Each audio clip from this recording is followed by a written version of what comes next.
Ketevan. Welcome or welcome back to my channel.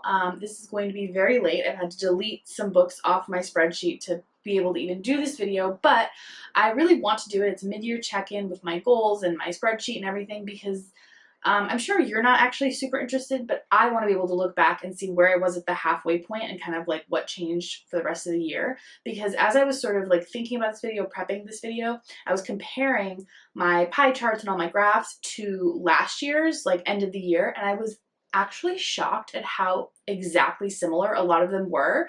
Like for example, the gender of the authors that I read, exactly 40% men, exactly something like probably 55% women, cisgender women, and then like 5% like trans or non-binary authors or gender non-conforming authors or whatever. And I was like, wow, that's like like not even putting any effort. I mean, I didn't put any effort to it. Yes, last year, I don't put any effort into it this year. Like it's just purely to track what I'm doing and to maybe see if I want to tweak some stuff, but not like oh, you haven't made the right pie chart kind of vibe. So it's funny how like stable I am in general. So I want to do a 6-month mark, which is why we're all here. So we'll just jump right in. So as of June 30th, which is like the exact halfway point of the year, I'd read 110 books.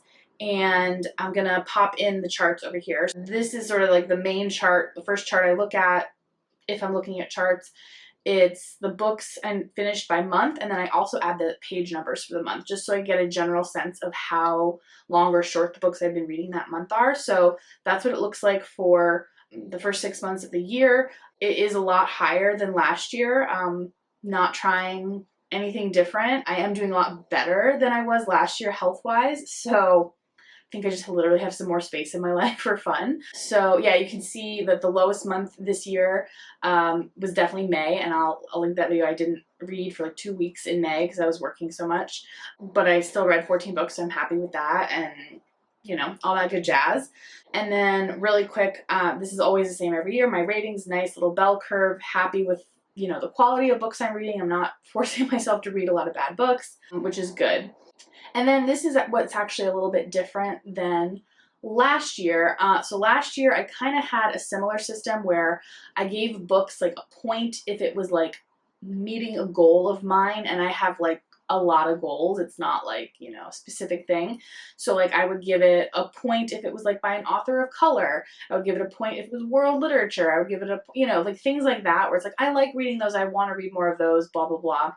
So this year I made the system a lot more complex, and I'll just start off, I guess, by putting up the chart that shows that 90% of the books that I read this year were some goal in some way, you know, and that's very broad. So I'm actually kind of surprised it's not almost 100%, but I know that most of that 10% is actually stuff I read for BookTube or just, yeah, like little fluffy books here and there that I picked up, and that's fine.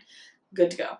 And then my goal scores, I actually switched to doing a bar chart instead of a pie chart, so I really like this format. So I'm also happy with that because there's quite a few that have a lot, and of course most of them are going to be like 1 or 2 or 3. The fiction versus nonfiction, that's boring. It's about 60% fiction, 40% nonfiction. I think that's higher than last year because I've been going through the nonfiction section of my shelf like pretty steadily.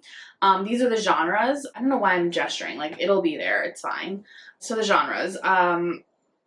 This is all pretty similar, I think, to my norm. I don't say nothing stands out to me, but these, yeah, are basically a lot of the genres I read often. So this next one, I also switched up doing it with bar graphs, like horizontally, I suppose you'd say, and I really like how it looks and how I can visualize it, so I'm really sticking, I think I'm going to stick with this because it's nice.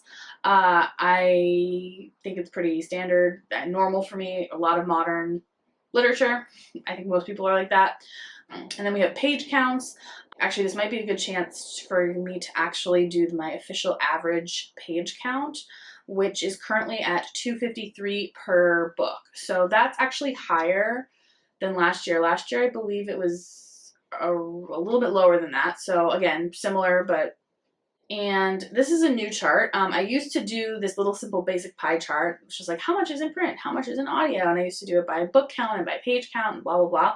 And instead I realized I needed to be more conscious of every month how many books I'm reading, not in audio because my default is audio, but how many in print. And once I did this by month and I did this chart right here, I was like, wow, there are some months where I only read 2 books in print. Like, that's really low for me. Or not really low, but like, I think last year I read about 50 print books.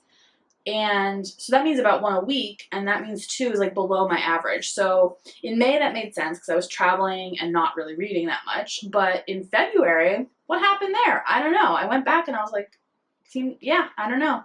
Publishers, again, I have this like, not problem, but like, I mean, I guess everyone has this problem. The big 5 just dominate. They absolutely dominate. Like more than 50% of the books that I'm reading are from big 5 publishers. Now I'm happy, you know, 30% of them are independent publishers. And then there's like some self-published and academic publishers as well. So I would say even closer to 40%, but still I'm just like, wow. Actually, I'm really glad I separated out Penguin from the other big 4 because like it really is just Penguin. Penguin's just like dominating. So, I mean, I'm not going to stop reading these great books that Penguin puts out, but I do try to make an effort for more independent. Maybe I should give myself a point for that. One more thing to gamify? No. And then book ownership. So my big goal this year, like more than any goal, was to clear my bookshelves. And I'm right on track for that. But you will see from this chart, I still am borrowing 35% of my books, meaning I think I borrowed 1 book from an actual person, but most of them I'm getting them from the library. And at the same time, I don't want to stop doing that because then it's like, if you don't borrow them, then you're going to probably have to buy them. But I really want to make more of an effort to sort of like get that pie slice a little bit smaller by the end of the year, just to be able to like have more books for my shelf read. But I am like officially on track, so I'm okay with it, but I just still want it smaller. Oh yeah, and similarly to the other chart when it was about print versus audiobooks, I also thought this format would be helpful for borrowed versus TBR books. Similarly, just like in February with the print versus audio, in February I've read very few books off my shelf. So I don't know what it was. It was probably just a mood I was in, but yeah, I guess I just must have borrowed a lot of books from the library on audio and just was like into them for whatever reason, randomly in February. Okay, so same thing with, yeah, the authors. I think I mentioned this, like, it's even less men now. Yeah, so that's kind of cool. So yeah, author gender breakdown, I'm like, that's standard for me. Pretty happy with that. LGBTQ authors, same as last year, I believe. 80% are straight and cis, 14% are LGB, and 6% are trans, so happy with that. So for the race and ethnicity, this is what it currently looks like. And then you might be saying to yourself, where are the Indigenous authors, Ketevan? And you are right. By the end of June, I had not read a single book by an Indigenous author. And this chart is what made me realize that. So I'm really happy about it. And I immediately started picking up some more books by Indigenous authors, and I'm really happy about it. So TBD, it will be changed, but, or it is changed, but this is like, you know, a moment in time. And same thing with disability. I would like to read more disabled authors, but right now it stands at 8%. No big deal, but like, you know.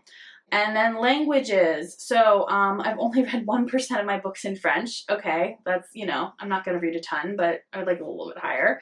And then 70% English and just under 30% translation. Would like that bumped up a tiny bit, but I'm happy with that.